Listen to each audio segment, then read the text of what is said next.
Bapak Ibu yang kami hormati, setelah kita memperingati Hari Guru Nasional, kira-kira refleksi apa yang harus kita lakukan? Apakah pembelajarannya tambah bermanfaat atau siswanya tambah senang atau tambah bingung kalau diajar, atau Bapak Ibu semuanya sudah mengabdikan dirinya semuanya untuk pendidikan? Itu refleksi kita semuanya. Saya kira untuk yang SIT ini banyak sekali guru-guru yang sudah mengabdikan sejak lama di sekolahnya masing-masing dan sudah menurunkan beberapa generasi muda kita semuanya yang menerus bangsa kita semuanya. Oke, next.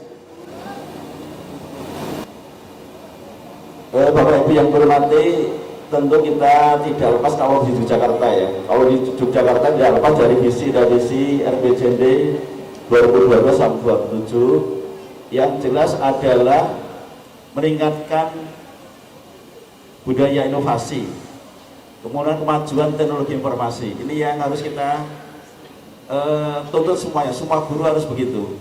Jadi teknologi informasi harus untuk semuanya. Tadi dasarkan dengan kuis-kuis tadi, saya kira sudah menggunakan teknologi informasi, sehingga guru-guru di SIT ini banyak yang sudah melampaui rata-rata kemampuan teknologi informasinya. Itu harapan kami begitu. Sehingga kami di Yogyakarta ini sudah menjadi sampel beberapa pembelajaran inovasi, banyak sekali yang menerangkan tentang pembelajaran ini. Kemudian Bapak Ibu yang kedua, yaitu kita meningkatkan kualitas hidup, kehidupan, dan penghidupan. Bapak Ibu, kita meningkatkan kualitas hidup, penghidupan, dan kehidupan.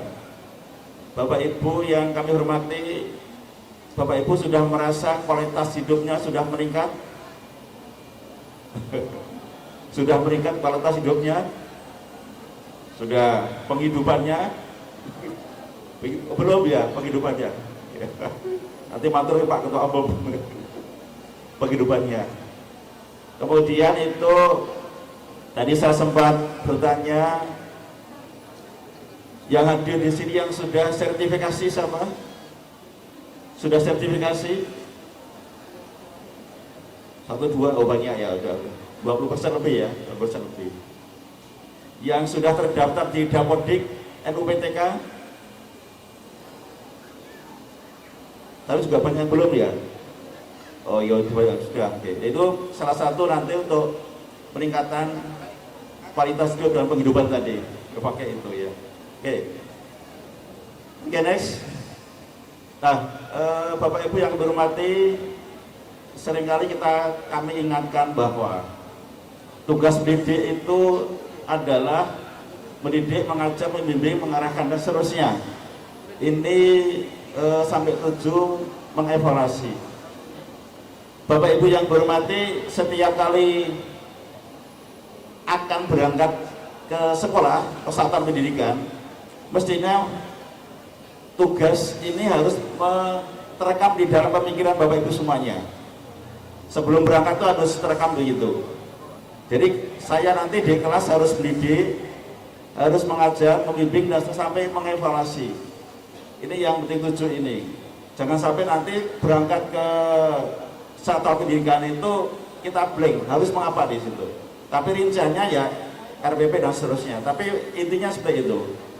Jadi harus mendidik gitu ya, mendidik, kemudian mengajar, membimbing, dan seterusnya. Ini merupakan suatu tugas utama yang di Undang-Undang Guru dan Dosen, artinya yang terkenal dengan Undang-Undang sertifikasi itu. Oke. Jadi Bapak Ibu yang kami hormati, itu tugas guru, pertama pendidikan dan seterusnya. Kemudian Bapak Ibu yang kami hormati, Bapak Ibu kira-kira dari 7 tugas itu yang paling berat yang mana? Yang paling berat yang mana? Mendidik, mengajar, membimbing, dan mengarahkan, melatih, menilai, mengevaluasi. Yang paling berat yang mana? Membimbing. Yang paling gampang?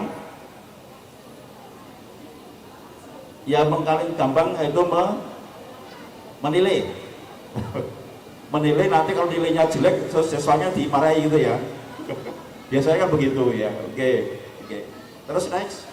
Nah, kemudian kita harusnya mendidik adalah mendidik pada kebiasaan keteladanan. Saya yakin guru-guru SIT itu semuanya patut untuk diteladani. Semuanya untuk diteladani. Ya, semuanya harus perlu diteladani. Nah, keteladanan inilah yang harus kita tanamkan bersama. Dalam Rasulullah juga begitu, keteladanan begitu. Sehingga nanti siswa itu tidak melihat mata pelajarannya apa, tetapi cita-citanya menjadi guru apa itu dari gurunya itu. Dari gurunya itu. Jadi keteladanan gitu ya. Oke, next. Nanti kalau waktunya saya berapa menit ya, nanti lebih ya. Oke, membimbing, udah oke, nih kita lalui aja nanti ya, lalui membimbing. Saya kira sudah. Membantu siswa agar menurunkan potensi kapasitasnya. Bapak Ibu yang kami hormati, pada saat masuk atau di sekolah, biasanya ditanya siswanya itu besok kalau besar jadi apa, gitu ya. Sudah dilakukan kan? Sudah dilakukan. Bapak Ibu yang kami hormati, saya ingin tahu kira-kira siswa penjenengan yang banyak, yang cita-citanya ingin jadi dokter banyak enggak? Banyak. Yang ingin jadi insinyur banyak enggak? Belum ya, belum. Yang ingin jadi guru banyak enggak? Yang ingin jadi guru banyak enggak? Tidak ya? Oh tidak ya, oke. Nah, Bapak Ibu yang dihormati, intinya penjenengan harusnya menjembatani dari cita-cita dari orang tua itu ke yang dikatakan siswa itu. Jadi menjembatani cita-cita itu menjadi realita, gitu ya. Jadi saya ulangi, cita-cita itu harus menjadi realita dengan Bapak Ibu semuanya. Itu yang penting di dalam pembimbing itu. Oke, next. Kemudian kita, nah ini era digital, pembelajaran, Bapak Ibu menggunakan jejaring sosial, tadi sudah sampaikan itu. Kemudian belajar, pendidik harus mengakses sumber belajar. Oke, ini sudah semuanya saya kira. Next, biar nanti cepat. Nah ini Bapak Ibu menurut penelitian, guru itu kalau menggunakan teknologi informasi dengan siswa yang tidak itu nilainya kepemahaman itu 40 poin lebih tinggi. Jadi kalau Bapak Ibu menggunakan metode pembelajaran dengan TIK, itu peningkatan kepemahaman itu 40, selisihnya itu 40 di antara jika tidak menggunakan metode TIK. Bapak Ibu yang kami hormati, apakah di ruangan ini yang belum mempunyai laptop, ada yang belum mempunyai laptop? Ada? Oh nanti ke sekolahan ya.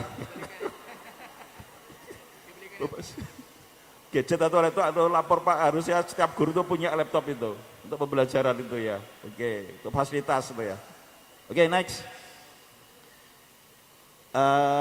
Ini saya kira terlalu teoritis, naik aja. Ini kalau kami kan SMA SMK ya, kalau di Pura dia itu SMA SMK,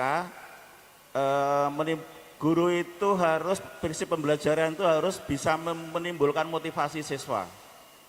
Bapak Ibu, selepas pembelajaran, apakah siswa itu termotivasi untuk belajar lagi? Sudah diteliti belum di SIT ini? Setelah pembelajaran, apakah itu siswa itu termotivasi untuk belajar lagi? Atau malah sudah jenuh? Sudah jenuh atau belajar lagi?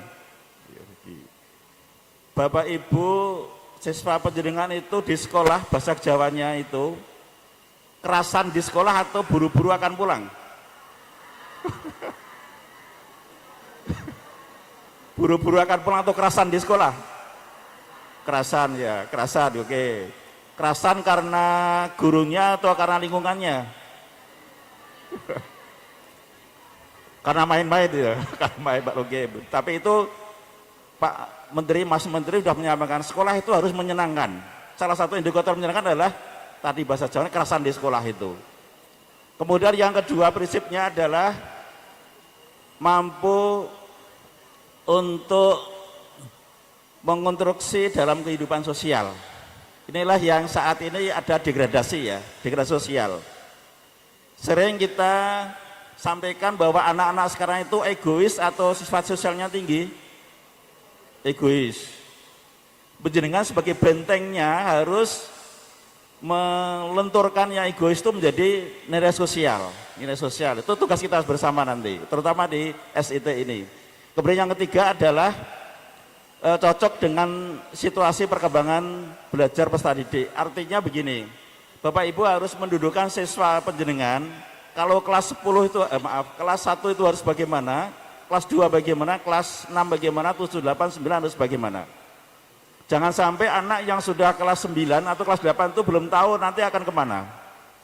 Jadi itulah mendudukan siswa setepat-tepatnya itu. Itu menggunakan instrumen-instrumen yang ada, tapi ya agak lama itu.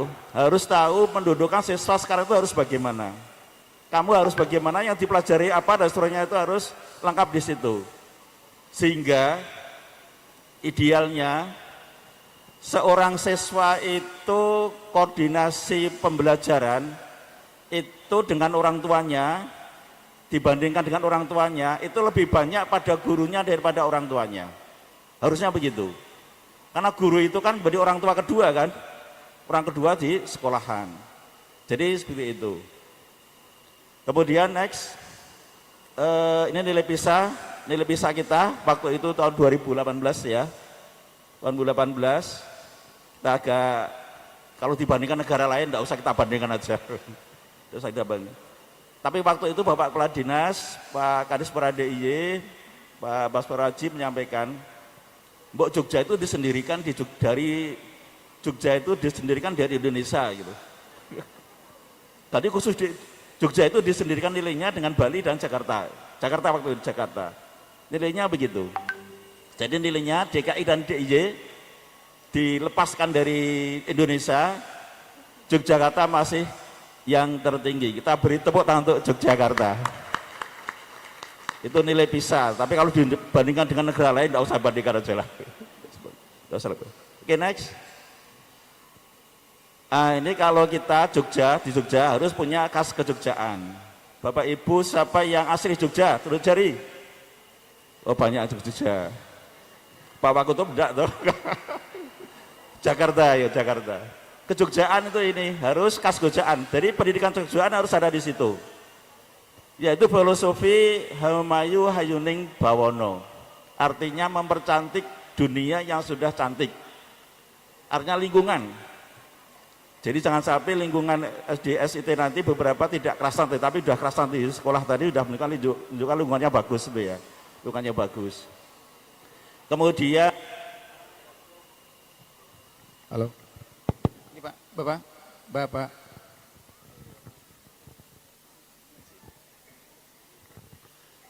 Menjadi jalmo kang utomo, ya. Menjadi jalmo kang utomo. Bapak Ibu, guru-guru SIT saya kira sudah menjadi jalmo yang utomo belum? Belum. Oke. Sudah setengahnya atau sudah 3/4-nya? Atau sudah 1/4-nya, sudah setengahnya? Oke, monggo nanti disampaikan. Kemudian jiwa satria dalam kalau ini SN Jogja ya. Kemudian nanti penguat keterampilan dan seterusnya. Terakhir pada profil pelajar Pancasila itu nanti rohnya ke sana, gitu ya. Yang jelas, yang pertama yang kami soroti adalah internalisasi kepala sekolah dan guru.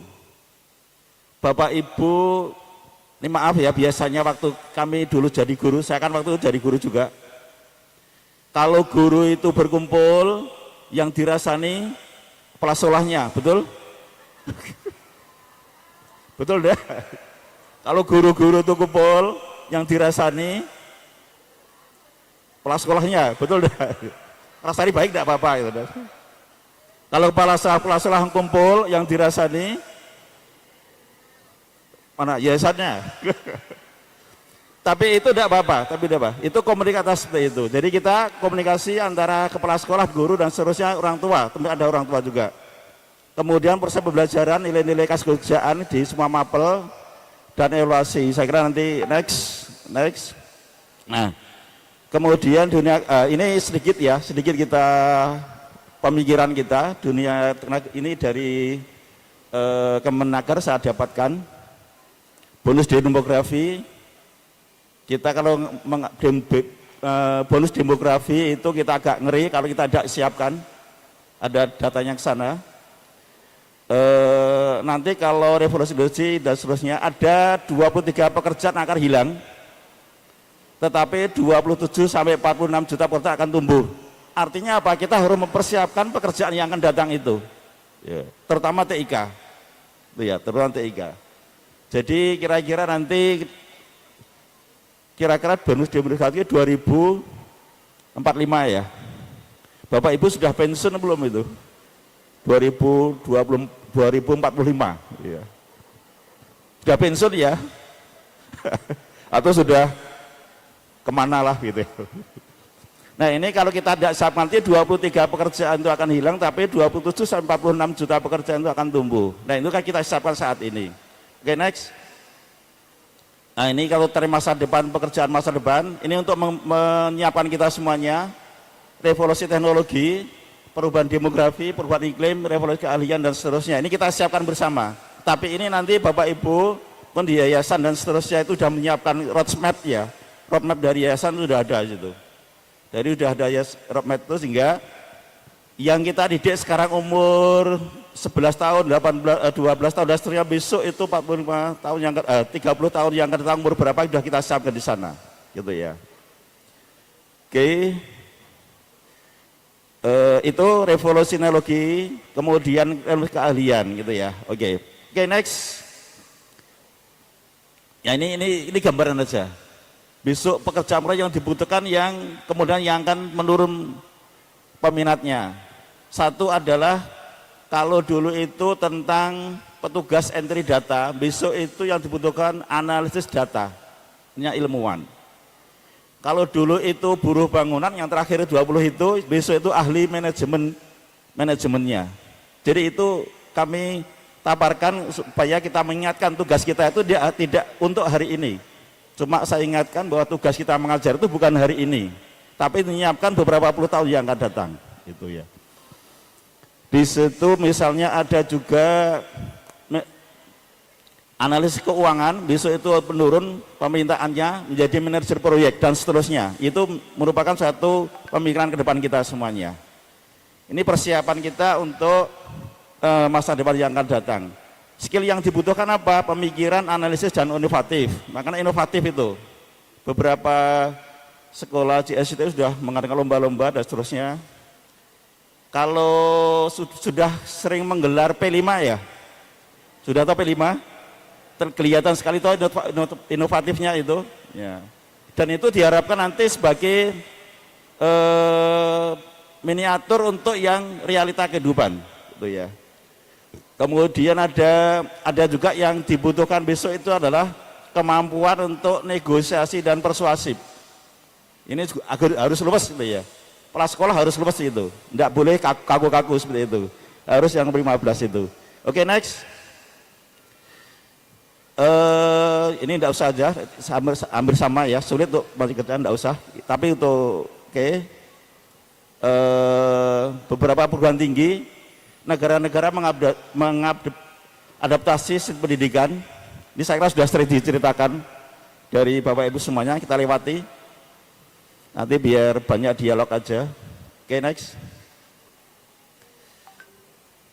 Bapak Ibu yang berhormati, profil pelajar Pancasila, prinsip pembelajaran diperbarui. Satu, pembelajarannya terdiferensial, capaian pembelajaran disederhanakan. Kemudian guru leluasa memilih perangkat ajar sesuai kebutuhan. Saya ulangi, guru leluasa memilih perangkat ajar sesuai kebutuhan. Bapak Ibu sudah banyak yang menciptakan metode pembelajaran di sekolah masing-masing ya. Baik pakai teknologi maupun pakai perangkat sederhana. Itu yang sangat membantu sekali. Kemudian yang kurikuler lintas mata pelajaran, dulu itu pernah ada pemikiran begini, bagaimana kita mengulangan harian satu soal itu bisa untuk 3 atau 4 mapel. Sudah pernah dilakukan belum ini ya? Satu soal itu bisa digunakan untuk menilai matematika, bahasa Indonesia, bahasa Indonesia, matematika, kemudian agama. 4 itu bisa enggak? Satu soal gitu. Bisa ya? Bisa. Sering digunakan tuh seperti ini. Nah ini perlu antaranya nanti soal-soal itu maksudnya begitu. Kemampuan literasi, numerasi, itu yang harus kita kembangkan. Jadi itu. Kemudian orientasi pada pengembangan karakter. Bapak Ibu yang berhormati, untuk menjelaskan pendidikan karakter panjang sekali saya kira. Karena sudah rangkaiannya panjang sekali. Oke, next kita lanjutkan aja. Kita next Pak. Ya. Nah ini sekolah penggerak. Adakah yang banyak sekolah penggerak di sini ya? Sudah sekolah penggerak? Sebagian ya. Itu sekolah penggerak, digitalisasi sekolah, jelas oke. Perencanaan berbasis data dan seterusnya, pendampingan dan seterusnya pakai itu. Jadi ini program dari pusat ke daerah atau provinsi yang harus kita tindak lanjuti dengan sekolah penggerak ini. Walaupun seleksinya seleksi kepala sekolah, tapi akhirnya nanti menjadi sekolahnya. Jadi sekolah penggerak itu seleksinya bukan warga sekolah, tapi khusus kepala sekolah, tapi implementasinya adalah sekolah itu ya. Jadi nanti harus itu, pada seterusnya. Oke, next. Kemudian kita lihat ada lagi, mungkin di next. SMK Pusat Unggulan, tapi ini tidak ada ya SMK. Tidak ada. Oke, next. Ini next ada, Pusat Unggulan tidak ada. Next. Ini tadi saya sampaikan sebenarnya beberapa tantangan besok di dunia industri. Sekolah sebagai kegiatan yang menyenangkan. Tadi sudah saya tanya apakah siswa itu keras atau tidak, sudah oke. Kemudian pimpinan memberikan pelayanan. Bapak Ibu, yang kedua adalah pimpinan memberikan pelayanan. Menurut Bapak Ibu menurut perasaan Bapak Ibu semuanya, pimpinan itu harus dilayani atau memberikan layanan? Pimpinan itu harus melayani atau dilayani?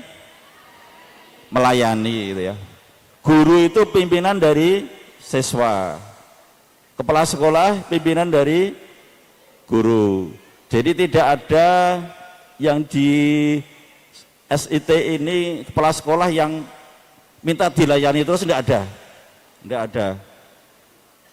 Apalagi di ruangan ini tidak ada ya.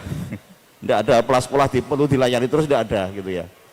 Itu konsep-konsep. Kemudian pendidikan dan rumah dan keluarga, keselarasan dan seterusnya, ini panjang nanti, tapi ini tidak usah saya sampaikan saja lengkapnya. Keselarasan pendidikan di rumah dan keluarga. Bapak Ibu, berapa kali pertemuan dengan orang tua siswa 1 bulan? 1 bulan berapa kali pertemuan dengan orang tua siswa? 1 kali, minimal 1 kali ya. Oke, harus minimal 1 kali. Apa yang Bapak Ibu lakukan jika mengundang orang tua kok tidak datang? Atau diwakilkan? Bapak Ibu kalau diwakilkan boleh enggak? Mengundang orang tua diwakilkan itu boleh enggak? Tidak boleh ya. Oke. Apa yang dilakukan kalau mengundang orang tua tidak datang? Komunikasikan enggak datang lagi, tidak apakah.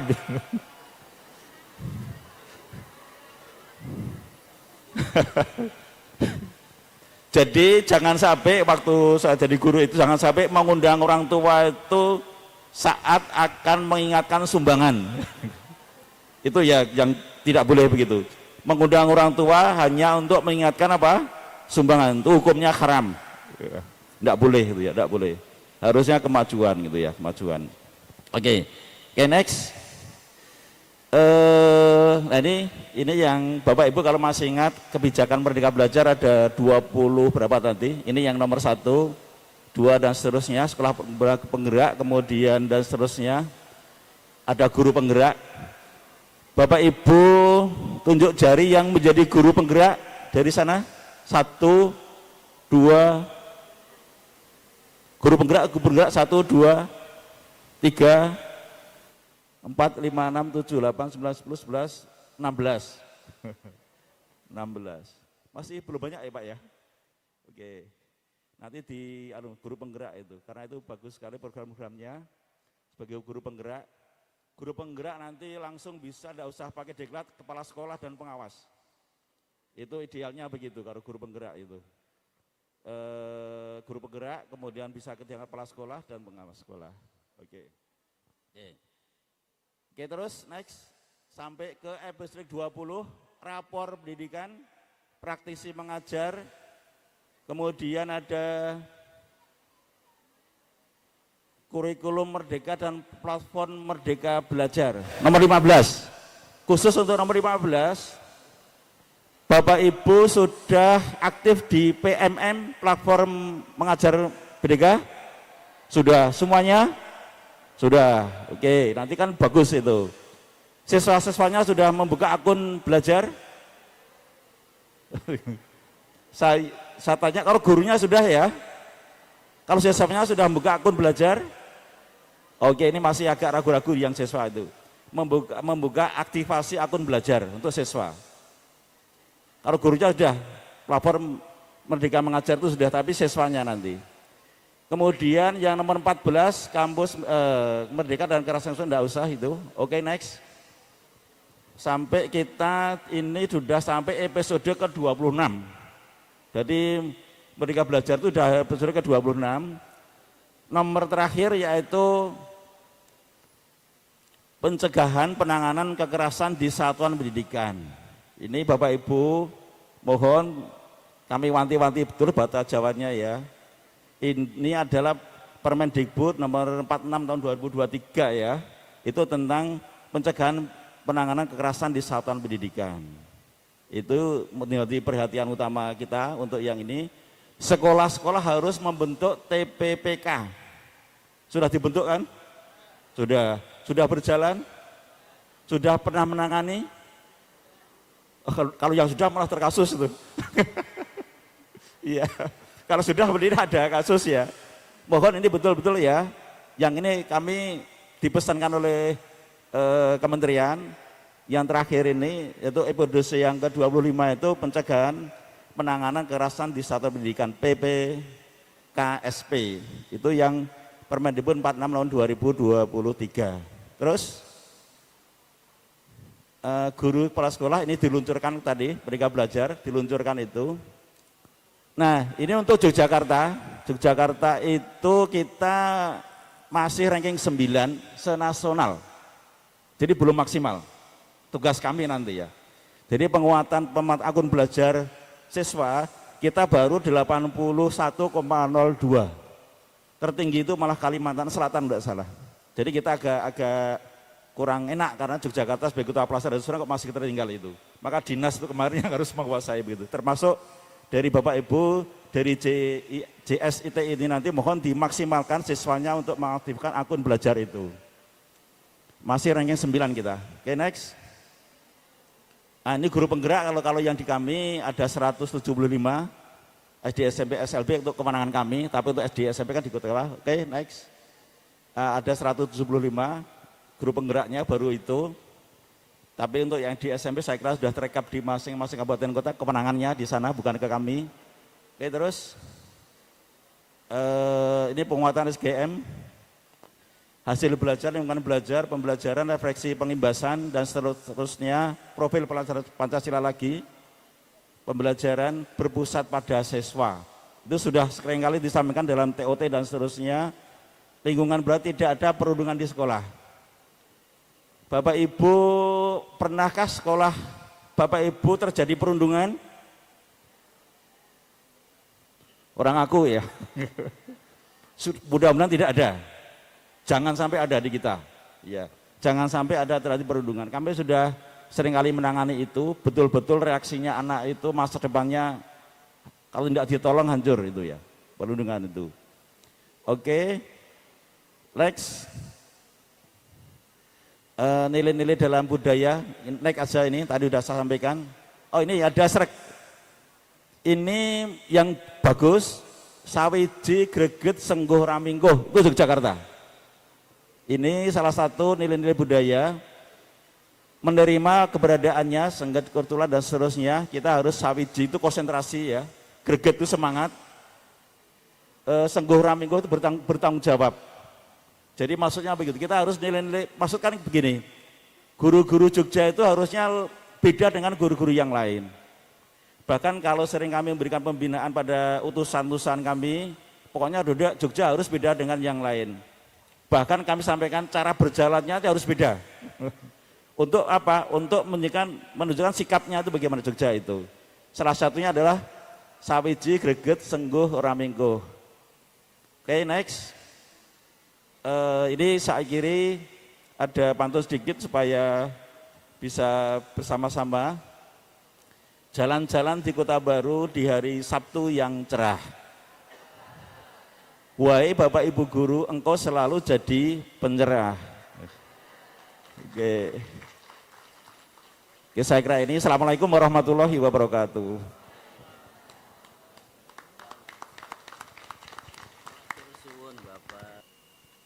Baik Bapak dan Ibu, terima kasih kepada beliau, Bapak Dr. Nasrullah yang sudah memberikan kepada kita sambutan sekaligus sebagai pembicara kunci, mengantarkan kita pada serasihan dengan tema SIT bergerak bersama, sukseskan Merdeka Belajar. Boleh Bapak Ibu sekali lagi?